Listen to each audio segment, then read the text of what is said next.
Hello everyone, सभी को मेरा नमस्कार। स्वागत करता हूं मैं नाबार्ड के उन सभी स्टूडेंट्स का जो कि डीए के एस्पिरेंट हैं, जिन्होंने इस एग्ज़ाम को देने का ठान लिया है, जिन्होंने सोच लिया है कि हमें ये एग्ज़ाम देना ही देना है।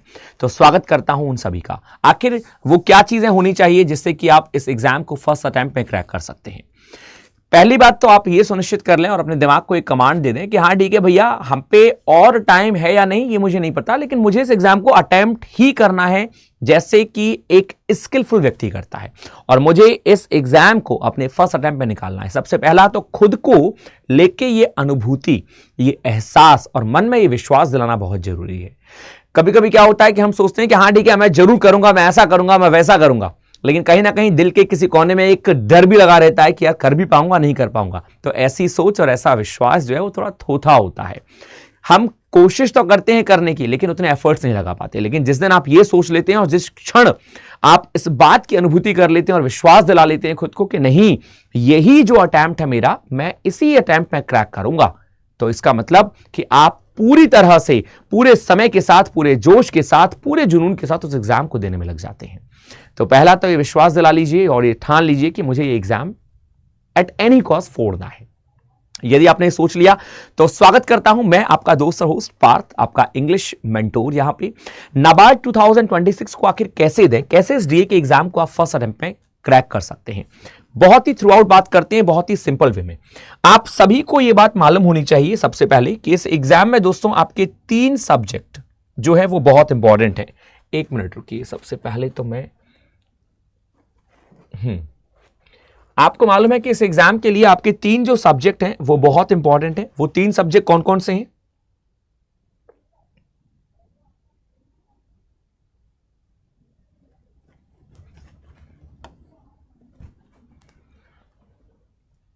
क्या मैं इससे लिख पाऊंगा? लिख पाऊंगा, मुझे आशा है।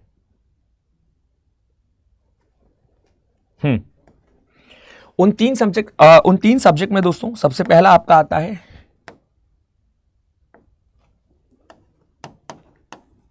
इंग्लिश। हम सभी को पता होना चाहिए कि हम जिस एग्जाम को देने जा रहे हैं उस एग्जाम में आखिर हम क्या क्या करने वाले हैं, कौन कौन से सब्जेक्ट आते हैं। फर्स्ट है आपका इंग्लिश, सेकंड है आपका क्वांट।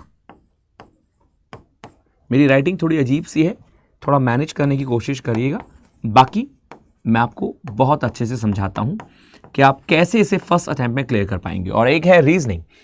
दोस्तों ये 3 सब्जेक्ट हैं और ये तीनों ऐसे बेहतरीन सब्जेक्ट हैं जो कि हर एग्जाम में आते हैं। लगभग हर एग्जाम में ये तीनों सब्जेक्ट आते ही आते हैं। यदि आप में से कोई तैयारी किसी और एग्जाम की कर रहा था पहले या पहले की है, तो आप इन तीनों सब्जेक्ट से रूबरू होंगे। तो पहली समस्या तो यही दूर हो जाती है कि कोई भी सब्जेक्ट ऐसा नहीं है जो बहुत अलग हो, ये सारे सब्जेक्ट पढ़े हुए हैं। लेकिन यदि आप में से कोई बिगिनर है, आप में से कोई स्टूडेंट ऐसा है जो बिगिनिंग कर रहा है अभी इस समय इस एग्जाम को देने की, तो उसको अपना टाइम पूरी तरह डिवोट करना पड़ेगा मेरे दोस्त, पूरी तरह लगना पड़ेगा। क्योंकि यदि हम बात करें इंग्लिश को लेके दोस्तों, तो इंग्लिश में यहां पे आपके 40 क्वेश्चन 40 मार्क्स के आते हैं, क्वांट में 30 क्वेश्चन 30 मार्क्स के, और रीजनिंग में 30 क्वेश्चन 30 मार्क्स के। ये आपका पूरा पेपर रहता है। इंग्लिश में 40 क्वेश्चन 40 मार्क्स, रीजनिंग में 30 क्वेश्चन 30 मार्क्स, और मैथ्स में 30 क्वेश्चन 30 मार्क्स। इस तरह से टोटल क्वेश्चन और टोटल मार्क्स जो हो गए वो हो गए आपके 100। अब इस 100 के लिए जो लड़ाई है वो लाखों लोग कर रहे होंगे। ये कह पाना कि इसकी कट ऑफ क्या जाएगी, ये सब फालतू की बातें हैं। सबसे इंपॉर्टेंट बात यह है कि इस एग्जाम की तैयारी जिसकी हम बात कर रहे हैं नाबार्ड डीए की, इसके लिए जो वैकेंसी निकली है वो बहुत ज्यादा नहीं है, लेकिन जितनी भी हैं, यदि मैं आपको बता दूं, मैं आपको यहां पे वैकेंसी का चार्ट दिखा देता हूं। 162 वैकेंसी है, 162 इसकी टोटल वैकेंसी निकली है। ठीक है, अब चूंकि इसमें प्रीलिम्स और मेंस दोनों होते हैं, तो इस 162 वैकेंसी के लिए लाखों लोग आवेदन देंगे। मतलब बहुत सारे लोग जो हैं, नंबर ऑफ स्टूडेंट्स इसको भरना चाहेंगे और निकालना चाहेंगे, और निकालेंगे भी। क्यों नहीं निकालेंगे भाई, जिसने मेहनत की है। तो मेहनत तो डेफिनेट है कि बहुत सारे बिल्कुल पूरे जज्बे के साथ कर रहे हैं। अब देखना यह है कि निकालेगा कौन। तो इसी के लिए जिसकी स्ट्रैटेजी बहुत सटीक होगी वो एग्जाम को निकाल जाएगा। सर क्या होनी चाहिए? तो आइए इसको मैं आपको बहुत ही सिंपल वे में बात करके समझा देता हूं। बहुतों को पता होगी, यदि नहीं पता तो इसको समझ लें आप एक बार में। हाउ टू क्रैक, कैसे क्रैक कर सकते हैं? तो पहले तो आप ये समझिए दोस्तों, किसी भी एग्जाम को निकालने के लिए सबसे इंपॉर्टेंट चीज होती है, सबसे इंपॉर्टेंट वो होती है उसके मॉक्स। आप किसी भी एग्जाम को देंगे तो सबसे पहले आपको यह देखना पड़ेगा कि मैं उसके मॉक्स को लगा पा रहा हूं या नहीं लगा पा रहा। मॉक्स को लगाने का मतलब बहुत ही सिंपल वे में मेरा केवल एक ही है कि आप जब भी एग्जाम देते हैं तब आप ये फील कर लेते हैं अपने आप से कि मेरी मैथ्स वीक है, मेरी इंग्लिश वीक है या रीजनिंग वीक है, और यदि इनमें से कोई सब्जेक्ट वीक है तो उनमें से कौन कौन से टॉपिक ऐसे हैं जो कि वीक हैं। ये कैसे मालूम पड़ेगा? ये आपको मॉक से मालूम पड़ेगा। जितना आप मॉक देते हैं उतना ही आप टाइम मैनेज कर पाते हैं। तो टाइम मैनेजमेंट इस एग्जाम की बहुत इंपॉर्टेंट कड़ी है, वो भी आपको करना है। जितना ज्यादा आप मॉक देते हैं उतना ज्यादा ही एनालाइज करने के अवसर, चांसेस बढ़ते चले जाते हैं। आपको उतना ही मालूम पड़ता है कि मैं और एनालाइज कर सकता हूं। और सबसे इंपॉर्टेंट बात, सबसे मुख्य बात, कि जितने आप ज्यादा मॉक्स देते हैं आपका कॉन्फिडेंस लेवल उतना रेज होता है। ऐसा नहीं होता, बहुत सारे स्टूडेंट्स कहते हैं कि सर मैं तो मॉक्स देता हूं तो मेरा कॉन्फिडेंस और बिल्कुल धरती के अंदर किसी जगह पाताल में गड़ जाता है। ऐसा नहीं है। मार्क्स कमाते हैं तो गड़ जाता है, लेकिन जब वही मार्क्स बढ़ने लगते हैं, हमें अपनी गलतियां मालूम पड़ने लगती हैं, हम उन पे काम करने लगते हैं, तो हम रियलिटी को फेस करते हैं इन्हीं मॉक्स के द्वारा। तो सबसे इंपॉर्टेंट चीज आती है दोस्तों, आप मॉक्स दीजिए। नंबर सेकंड पार्ट आता है, मॉक्स के बाद आप एनालाइज करिए। ये उन स्टूडेंट्स को कह रहा हूं जो अपना एग्जाम फर्स्ट अटेम्प्ट में निकालना चाहते हैं। आप एनालाइज करिए। एनालाइज करके आप ये देखिए कि आप कहां गलतियां कर रहे हैं। एनालाइज नहीं करोगे, केवल मॉक्स दोगे, तो उस मॉक्स का क्या ही मतलब रहेगा। ऐसा तो कुछ नहीं है कि हम मॉक्स देने से एग्जाम निकाल जाएंगे। मुझे चेस खेलना आता है, लेकिन बस चेस खेलना आता है, लेकिन मैं किसी के संग खेलना नहीं चाहता। और यदि मैंने खेल लिया और मैं हार गया तो मैं ये नहीं देख पा रहा हूं कि यार मैं क्यों हार गया, ओहो छोड़ दो, अब किसी और के संग खेलेंगे। अरे क्यों हारा, क्या रीजन है, वो आखिर मैंने कौन सा मूव चला था जिससे मुझे अपनी हार का सामना करना पड़ा। तो एनालाइज करना बहुत जरूरी है। मैंने जब एनालाइज किया मैथ्स, इंग्लिश, रीजनिंग को, तो नंबर थर्ड थिंग आती है कि अब मैंने अपने टॉपिक वाइज, मतलब टॉपिक कह सकते हैं टॉपिक मॉक्स या टॉपिक टेस्ट, जिस टॉपिक को मैंने देखा कि मेरा टॉपिक वीक है, मैंने उस टॉपिक को क्या किया, उसका टेस्ट लगाया।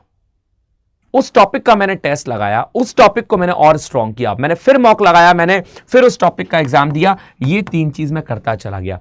मैं 200% श्योर हूं, 200% नहीं और भी परसेंट मान लो, अब आपको जब टॉपिक टेस्ट देते हो, आप एनालाइज करते हो, आप मॉक्स लगाते हो, और यदि आपको लगता है कि हाँ आपको अपने टॉपिक्स के बेसिक्स करने हैं, वैसे तो इस एक महीने में आपके लिए इतना टाइम नहीं है कि प्री के लिए आप बेसिक्स भी पढ़ें, लेकिन साथ ही साथ बेसिक्स भी क्लियर करते जा रहे हो तो आप वो भी कर सकते हो। लेकिन एटलीस्ट ये तीन चीज आपके लिए करना बहुत जरूरी है। जब आप ये तीन चीज रिपीटेशन में लाते हैं और डेली करते हैं, ये मॉक ऐसा नहीं है कि आपको हर अल्टरनेटिव डे में देना है। अल्टरनेटिव का मतलब ये हो गया कि मैं एक दिन छोड़ के या 2 दिन छोड़ के दूं ना, क्योंकि ये तो जब होता जब मेरे पास 4, 5, 6 महीने होते।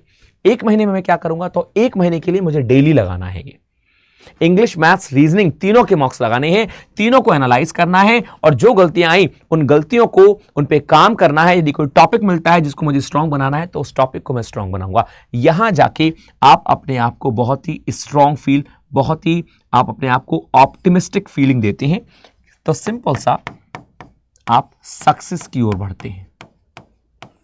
This is all about. अब आपकी सक्सेस जो है यहां पे सुनिश्चित होती है, लेकिन इन चीजों को रिपीटेशन में लाना है, इन चीजों को आपको रिपीट करना है। ये चीजें बस खाली रिपीटेशन में चलेंगी। आप जितना इनको रिपीट करोगे उतना ही ज्यादा आपके लिए चीजें और आसान बनती जाएंगी। मैं आशा करूंगा कि मेरी ये बात आपको बहुत समझ में आ रही होगी, बहुत अच्छे समझ में आ रही होगी। यदि आप में से किसी को कोई क्वेश्चन है तो मुझसे जरूर पूछ लीजिएगा, मैं आपको हर एक क्वेश्चन का आंसर दूंगा। अब इसी के साथ साथ आपकी जो क्लासेस हैं, चाहे वो इंग्लिश को लेके हैं, चाहे वो मैथ्स को, क्वांट को लेके हैं, चाहे वो रीजनिंग को लेके हैं, आप इन क्लासेस को फॉलो करिए, अपने बेस्ट मेंटोर्स को फॉलो करिए। आप जिनको भी फॉलो कर रहे हैं, मैटर नहीं करता आप किनको कर रहे हैं। एग्जाम आपका है, सोचा आपने है, निकालना आपको है। आपको जो लगता है कि ये मेरा बेस्ट मेंटोर है और इनकी बातें मुझे क्लैरिटी देती हैं, इनकी बातें मुझे मोटिवेशन देती हैं, लेकिन थोथा मोटिवेशन नहीं, केवल मोटिवेशन से एग्जाम पास नहीं होते हैं दोस्त। मोटिवेशन के साथ साथ मैं एग्जाम को एनालाइज कर पा रहा हूं, मैं निकाल पा रहा हूं, मेरे मार्क्स इंक्रीज हो रहे हैं, ये सारी चीजें हो रही हैं। आप उनको फॉलो करिए और इन चीजों का रिपीटेशन करिए बार बार। इंग्लिश में मैं आपको एक छोटी चीज बता देता हूं। इंग्लिश में क्योंकि मैं इंग्लिश मेंटोर हूं, मैं इंग्लिश पढ़ाता हूं, तो रीडिंग डेली करें। आपको डेली रीडिंग करनी है, डेली बेनागा रीडिंग करनी है, आधे घंटे की रीडिंग आप डेली करें। मैं बहुत जल्द फैब की स्टार्टिंग से एडिटोरियल स्टार्ट कर दूंगा, आप उस एडिटोरियल को लेना स्टार्ट कर दीजिए। मेरे सभी दोस्त जितने भी सुन पा रहे हैं, एडिटोरियल द हिंदू का ही नहीं, वो सारे न्यूज़पेपर जो कि आप सबके एग्जाम ओरिएंटेड हैं और आपके एग्जाम के लिए जरूरी है, मैं वहां से आपको एडिटोरियल करवाऊंगा जो कि आपके एग्जाम में पैसेज बनाते हैं, रीडिंग कॉम्प्रिहेंशन बनाते हैं, क्लोजेस बनाते हैं, सेंटेंस अरेंजमेंट बनाते हैं। और साथ ही साथ हम सब जानते हैं कि ये एक ऐसा एडिटोरियल होता है हमारा जो कि यूनिक होता है, क्योंकि हम इसमें ग्रामर भी करते हैं। तो यदि आपको लगता है कि आपकी ग्रामर वीक है, तो इसी एडिटोरियल से हम लोग ग्रामर भी करेंगे। GAYT सेशन होगा, यूट्यूब सेशन, बिल्कुल फ्री सबके लिए। तो यहां पर हम ग्रामर भी स्ट्रॉन्ग करेंगे, वोकैबुलरी को भी स्ट्रॉन्ग करेंगे, और साथ ही साथ अपनी रीडिंग तो हमारी स्ट्रॉन्ग होगी ही होगी। तो ये दो चीज आपको, तीन चीज ध्यान रखनी है। रीडिंग आपको स्ट्रॉन्ग करनी ही करनी है, रीडिंग के साथ साथ आपको ये देना ही देना है इंग्लिश में। मैथ्स में आप अपनी कैलकुलेशन, शॉर्ट ट्रिक्स पे मत भागिए कि शॉर्ट ट्रिक्स ये होती हैं। सबसे ज्यादा सिंप्लीफिकेशन, यदि मेरे किसी भी दोस्त की मैथ्स खराब है तो मैं आपको आज, not being as a mathematics teacher but again being as an experienced guy, मैं आपको बता देता हूं कि आप सिंप्लीफिकेशन, नंबर ऑफ सिंप्लीफिकेशन लगाते जाएं, बहुत सारे सिंप्लीफिकेशन। स्पीड आपकी इतनी अच्छी हो जानी चाहिए, इतनी अच्छी हो जानी चाहिए कि 6 से 7 सेकंड में मैं 15 के 15 क्वेश्चन सिंप्लीफिकेशन के लगा जाता हूं आसानी से। सिंप्लीफिकेशन लगाओगे, ये मैं बेसिक की बात कर रहा हूं, तब आपको सारे चैप्टर्स में जो काउंटिंग्स को लेकर दिक्कत होती है, जो कैलकुलेशंस को लेकर दिक्कत होती है, वो दिक्कत नहीं होगी। अब आपको बस उसके कॉन्सेप्ट्स को समझना है, तो यहां आप क्वांट ले जाओगे। रीजनिंग तो भैया खेलकूद वाला सब्जेक्ट है, इसके लिए दिमाग की जरूरत तो होती ही है, और जो सबके अंदर है। जब भी हम बोर हो जाएं तो भैया रीजनिंग उठा लो, रीजनिंग की पजल कर डालो, ब्लड रिलेशन कर डालो, और रीजनिंग में आपके जो भी चैप्टर्स आते हैं, चाहे सीटिंग अरेंजमेंट रहा, चाहे कोडिंग डिकोडिंग रहा, चाहे डायरेक्शन टेस्ट रहा, व्हाटएवर, आप उन चैप्टर्स को करते चले जाओ।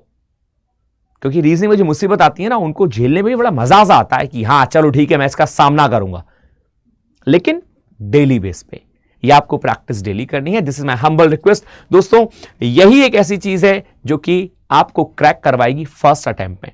यदि कहीं कोई दिक्कत है तो आप मुझे बताएं, आप लिख सकते हैं।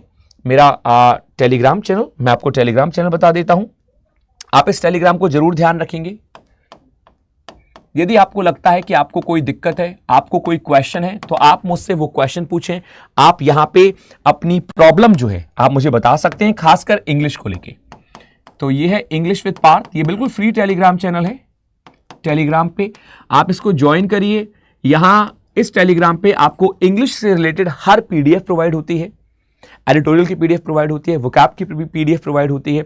साथ ही साथ यहां पे डेली हम लोग क्विज लगाते हैं, क्विज ग्रामर को लेके, क्विज वोकैबुलरी को लेके, quiz fill in the blanks को लेके, मतलब बिल्कुल फ्री, सभी के लिए बहुत आसान भरा एक ऐसा टेलीग्राम जहां पे एजुकेशन हब है पूरा। ये पूरा जो एक साइबर फैला है, इसमें ये सारा का सारा आपको क्या दिलाता है, इंग्लिश से रिलेटेड सारा मटेरियल। तो आप इसको ज्वाइन कर सकते हैं, ठीक है। इसी के साथ साथ जो बहुत इंपॉर्टेंट चीज है, यदि आपको लगता है कि नहीं मुझे एक प्रॉपर बैच ज्वाइन करना है जहां मेरी इंग्लिश, मैथ्स, रीजनिंग बहुत मजबूत हो जाए, और यही नहीं, ये तो केवल हमने प्री की बात की है, व्हाट अबाउट मेंस, मुझे मेंस भी तो क्वालिफाई करना है, उसमें कंप्यूटर भी आएगा, उसमें डिस्क्रिप्टिव राइटिंग भी करनी है, उसमें जीए भी करनी है।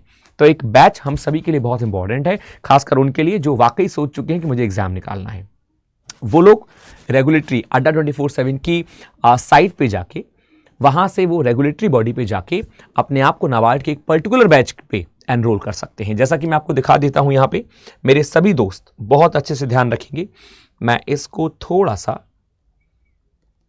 यदि इसका आपको स्क्रीनशॉट लेना है तो आप इसका स्क्रीनशॉट ले सकते हैं। इसमें से कुछ लिखना है तो कुछ लिख लीजिए। यहां पे मैंने आपको बता ही दिया है, इसको कीप करते हैं, थोड़ा सा यहां चलते हैं। दोस्तों, आप जाएंगे अड्डा के ऐप पे, ठीक है, डालेंगे आप जब गूगल पे अड्डा 24/7, तो यहाँ अड्डा की एप्लीकेशन खुल जाएगी। आप इसको क्लिक करिए, क्लिक करेंगे तो ऑल कोर्सेज आएगा। ऑल कोर्सेज पे आप जाएंगे तो सीधे जाइए रेगुलेटरी बॉडी। रेगुलेटरी बॉडी पे जब आप जाते हैं तो सीधा आप यहाँ पे क्लिक करेंगे तो यहाँ पे आपका खुलेगा नाबार्ड।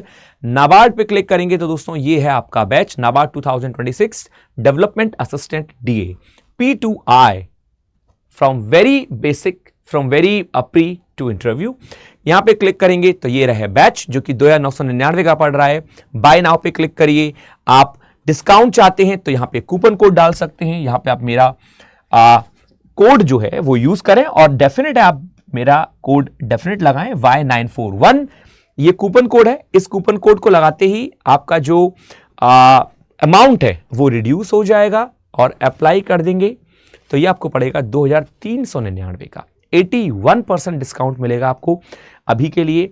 आप साथ ही साथ यहां से यदि चाहें, आपको लगता है कि नहीं यार बैच तो मैं ले चुका हूं, मुझे मॉक टेस्ट चाहिए, तो आप टेस्ट सीरीज भी ले सकते हैं, तो आप उसके लिए भी एनरोल कर सकते हैं। So these all things basically are for you. मैं आशा करता हूं कि मेरे सभी दोस्तों को ये चीज बहुत आसानी से क्लियर हो गई होगी जो मैंने आपको समझाई है। और यदि मैं इसमें एक चीज और कहना चाहूं तो मैं आपसे एक चीज और कह सकता हूं। यहां पे मैं आपके लिए लिख देता हूं इस बैच को Y941, ये है कूपन कोड, इसको आप जरूर यूज करें इस कूपन कोड को बैच को परचेज करते समय। सबसे इंपॉर्टेंट बात इन सभी कोडों से, इन कोडों से पहले और कोडों के बाद के ये स्ट्रैटेजी आप जरूर फॉलो करें। बाकी मुझसे जुड़े रहें, यदि आपको कोई डाउट है तो मुझसे पूछें, मॉक जरूर दें, एनालाइज जरूर करो दोस्त, टॉपिक टेस्ट जरूर लगाओ और अपनी सक्सेस को जरूर सुनिश्चित करो। इंग्लिश को लेकर कोई भी डाउट हो आप मुझे बताओ। So thank you everyone. मैं आशा करूंगा कि how to crack in first attempt ये सेशन आपके लिए बहुत ही मजबूत रहा होगा, right? So take care of yourself, stay happy, stay healthy and stay hungry. Wish you all the best for your exams which are coming nearby. और बहुत अच्छे से अपने डेली आवर्स का आप प्रॉपर यूटिलाइजेशन करें। बाकी सारी चीज़ें जो हैं जो बेकार की हैं उनको अवॉइड करें। अपनी प्रायोरिटी को समझना कि हमारी प्रायोरिटी क्या है। हमारा एग्जाम पहले देना है, हमें एग्जाम निकालना है, तो हमारी प्रायोरिटी हमारा एग्जाम है, पहले हमें उसको क्वालिफाई करना है और उसी के संग आप अपनी स्ट्रैटेजी को और स्ट्रॉन्ग करिए। ठीक है, सो थैंक यू सभी को मेरा नमस्कार, सभी को मेरा Radhe Shyam. Enjoy. Thank you everyone.